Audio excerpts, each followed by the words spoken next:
I've been filming in the Marshall Islands, which lie north of Australia in the middle of the Pacific. And whenever I tell people that, they ask, where is that? And if I offer a clue by referring to bikini, they say, oh, you mean the swimsuit. Now, few people seem aware that the bikini swimsuit was named to celebrate the nuclear bombs that destroyed Bikini Island. 66 nuclear devices were exploded by the United States in the Marshall Islands between 1946 and 1958. That's the equivalent of 1.6 Hiroshima bomb explosions every day for 12 years. Bikini is silent today, mutated and contaminated. The palm trees grow in a strange grid formation. Nothing moves. There are no birds. The headstones in the old cemetery are alive with radiation. My shoes registered unsafe on a Geiger counter. Standing on the beach, I watched the emerald green of the Pacific fall away into a vast black hole. This was the crater left by a hydrogen bomb they called Bravo. The explosion poisoned people and their environment for hundreds of miles, perhaps forever. On my return journey, I stopped at Honolulu Airport and picked up an American magazine called Women's Health. On the cover was a smiling woman in a bikini swimsuit, and the headline, "You too can have a bikini body." A few days earlier in the Marshall Islands, I'd interviewed women who had very different bikini bodies.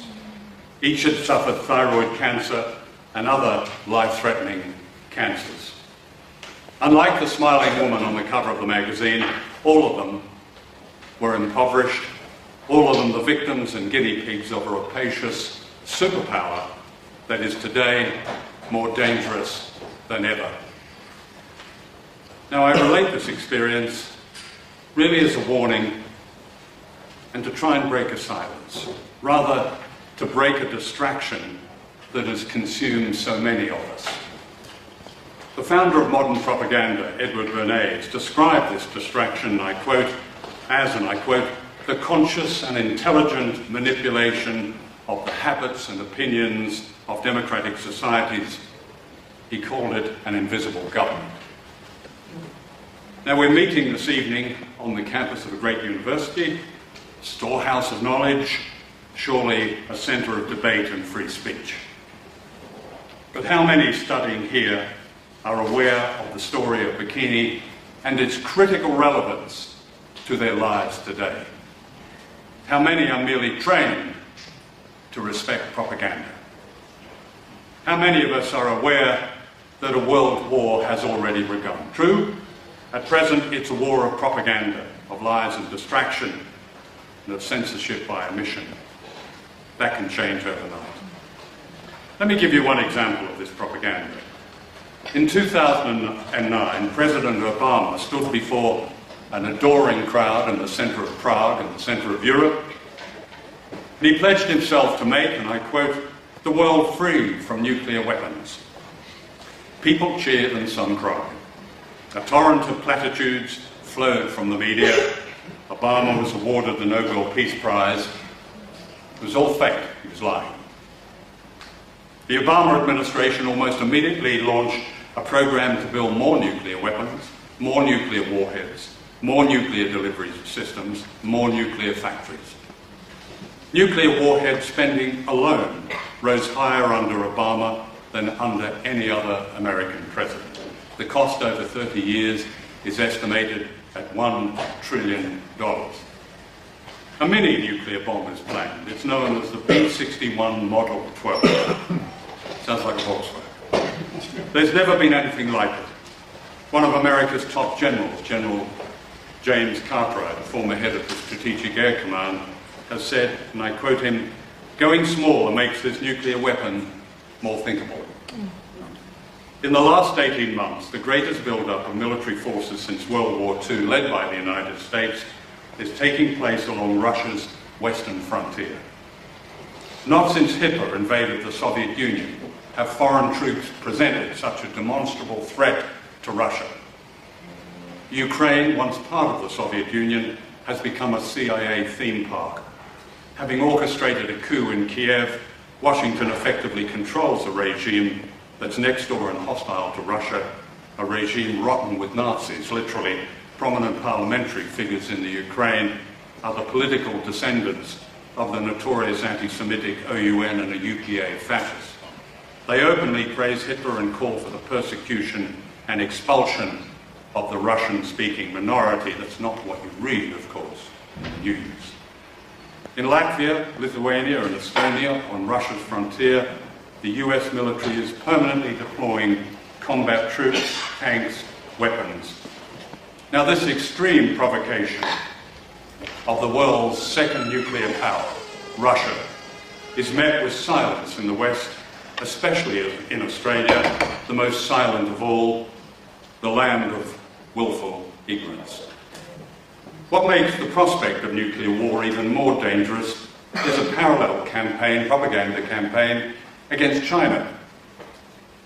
Seldom a day passes when China is not elevated to the status of a threat. Count the American admirals who fly in with their scare stories about China. Each has given unctuous, uncritical front-page treatment. According to Admiral Harry Harris, the Pacific commander, China is, and I quote, building a great wall of sand in the South China Sea. What he's referring to is China building airstrips in the Spratly Islands, which are the subject of a dispute with the Philippines, a dispute of little consequence until Washington pressured and bribed the government in Manila, and Admiral Harris launched a propaganda campaign called Freedom of Navigation. What does this mean? It means freedom for American warships to patrol and intimidate and dominate the coastal waters of China. Try to imagine the American reaction if Chinese warships did the same off the coast of California. I made a film called The War You Don't See, in which I interviewed distinguished journalists in America and Britain, reporters such as Dan Rather of CBS, Raggy Omar, the BBC, David Rose of The Observer.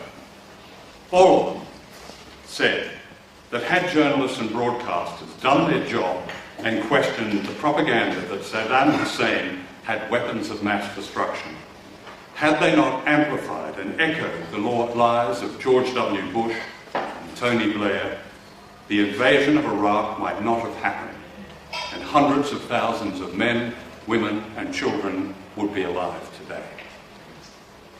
The propaganda laying the ground for a war against Russia and China is no different in principle, but a lot more dangerous.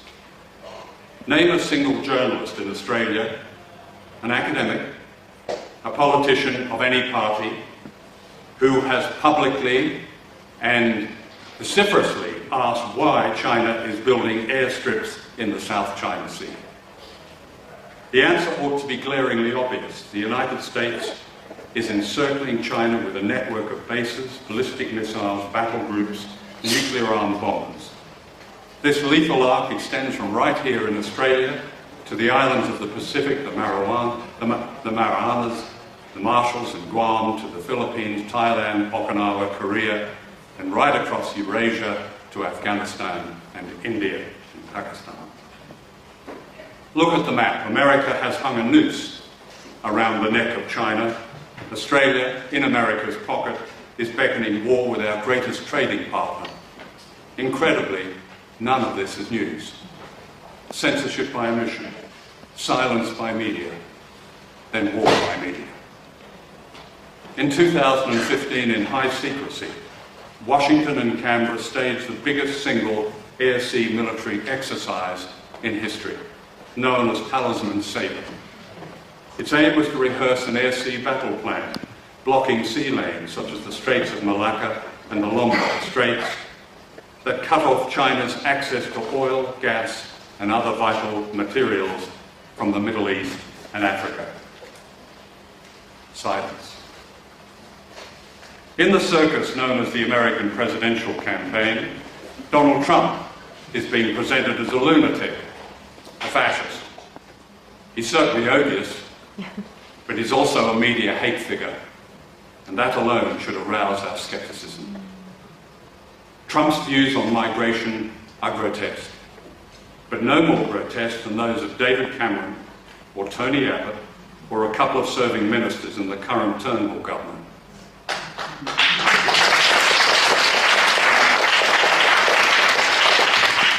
It's not Trump who is the great deporter of people from the United States, but the Nobel Peace Prize winner Barack Obama. According to one respected liberal commentator, Trump is, and I quote, unleashing the dark forces of violence in America. Unleashing dark forces? Really? Is he kidding? This is the country where toddlers shoot their mothers and the police wage a murderous war against black Americans.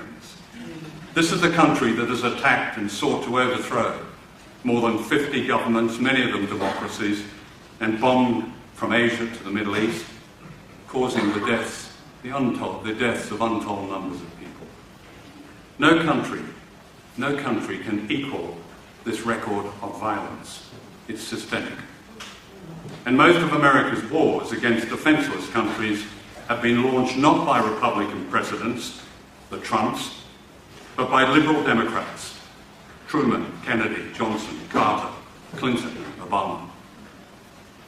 In 1947, a series of National Security Council directives described the paramount aim of American foreign policy as, and I quote, a world substantially made over in America's own image, unquote. The ideology was messianic Americanism. We were all Americans, or else. Our ethics will be converted, subverted, bribed, smeared, or done away with. Donald Trump is undoubtedly a symptom of this, but he's also a maverick. He says the invasion of Iraq was a crime. He doesn't want to go to war with Russia and China. How ironic. The danger to the rest of humanity is not Trump, in my view, but Hillary Clinton. She is no maverick. She embodies the resilience and violence of a system whose vaunted exceptionalism is a form of fascism with an occasional liberal face. As election day draws near, Clinton will be hailed as the first female president, regardless of her crimes and lies. Just as Barack Obama was lauded as the first black president and liberals swallowed his drivel about hope. And the drool goes on, described by The Guardian columnist Owen Jones as, quote, funny, charming, with a coolness that eludes practically every other politician, unquote. Obama the other day sent drones to slaughter 150 people in Somalia. He kills people frequently, usually on Tuesdays, according to the New York Times, when he's handed a list for death by drone. That's cool. In the last presidential campaign, Hillary Clinton threatened, and I quote, to totally obliterate Iran with nuclear weapons. As Secretary of State under Obama, she approved the overthrow of the democratic government of Honduras. Her almost gleeful destruction of Libya in 2011 qualifies her as a Class A war criminal. When the Libyan leader, Colonel Gaddafi, was publicly sodomized with a knife, a murder made possible by American logistics, Clinton gloated over his death. He came, he saw, he died. One of her closest allies is Madeleine Albright, the former Secretary of State, who has attacked young women for not supporting Clinton. This is the same Madeleine Albright who once celebrated the death of 500,000 Iraqi children as, quote, worth it. Clinton's biggest backers are the Israel lobby and the arms companies that fuel the violence in the Middle East. She and her husband have taken millions of dollars from Wall Street. She's corrupt and violent, and yet she's about to be ordained the women's candidate to see off the evil Trump, the official demon. She's backed by distinguished feminists, Gloria Steinem in the US, Ann Summers in Australia. A generation ago, a postmodern cult, now known as identity politics, stopped many intelligent, liberal-minded people examining the causes and individuals they supported, such as the fakery of Obama and Clinton, such as specious progressive movements like Syriza in Greece, which portrayed the people of that country and allied with their enemies. Self-absorption, a kind of meism, became the new zeitgeist in privileged Western societies and signalled the death of great collective movements against war, against social justice, against equality, against racism and sexism. Today, the long sleep may be over. The young seem to be stirring again, slowly, gradually. The thousands in Britain who supported Jeremy Corbyn as Labour leader are part of this awakening, as are those who rallied to support Bernie Sanders. But is that it?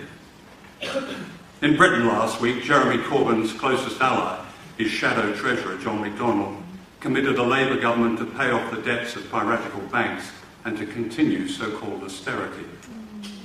No real change there. In the US, Bernie Sanders has promised to support Clinton if or when she's nominated. He too has voted for America's use of violence against countries when he thinks it's right. He says Obama has done a great job.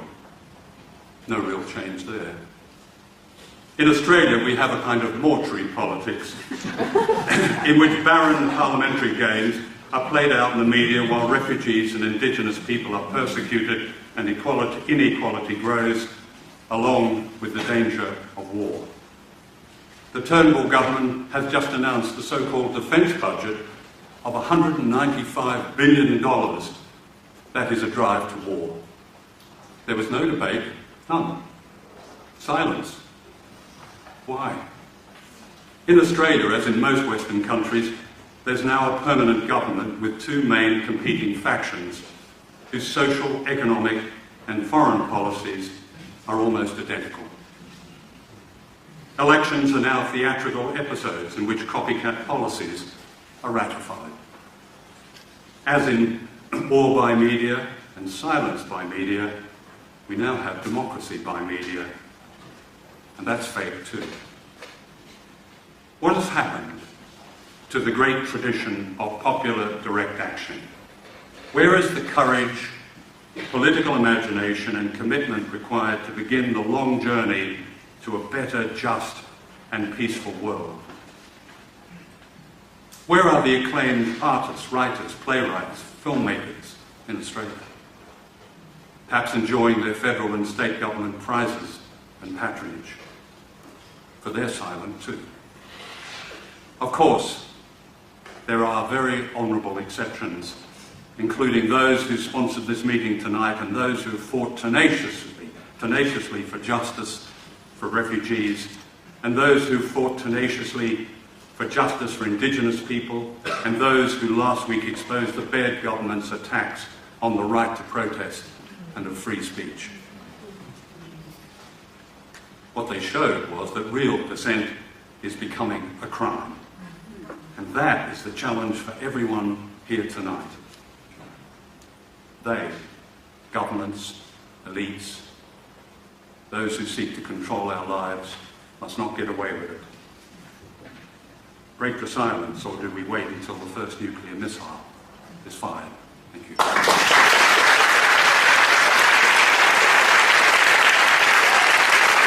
Well, thank you all for coming. I've been filming in the Marshall Islands, which lie north of Australia in the middle of the Pacific. Now, whenever I tell people that, they ask, where is that? And if I offer a clue by referring to bikini, they say, oh, you mean the swimsuit. Now, few people seem aware that the bikini swimsuit was named to celebrate the nuclear bombs that destroyed Bikini Island. 66 nuclear devices were exploded by the United States in the Marshall Islands between 1946 and 1958. That's the equivalent of 1.6 Hiroshima bomb explosions every day for 12 years. Bikini is silent today, mutated and contaminated. The palm trees grow in a strange grid formation. Nothing moves, There are no birds, the headstones in the old cemetery are alive with radiation. My shoes registered unsafe on a Geiger counter. Standing on the beach, I watched the emerald green of the Pacific fall away into a vast black hole. This was the crater left by a hydrogen bomb they called Bravo. The explosion poisoned people and their environment for hundreds of miles, perhaps forever. On my return journey, I stopped at Honolulu Airport and picked up an American magazine called Women's Health. On the cover was a smiling woman in a bikini swimsuit, and the headline, "You too can have a bikini body." A few days earlier in the Marshall Islands, I'd interviewed women who had very different bikini bodies. Each had suffered thyroid cancer and other life-threatening cancers. Unlike the smiling woman on the cover of the magazine, all of them were impoverished, all of them the victims and guinea pigs of a rapacious superpower that is today more dangerous than ever. Now, I relate this experience really as a warning and to try and break a silence, rather to break a distraction that has consumed so many of us. The founder of modern propaganda, Edward Bernays, described this distraction, I quote, as, and I quote, "the conscious and intelligent manipulation of the habits and opinions of democracy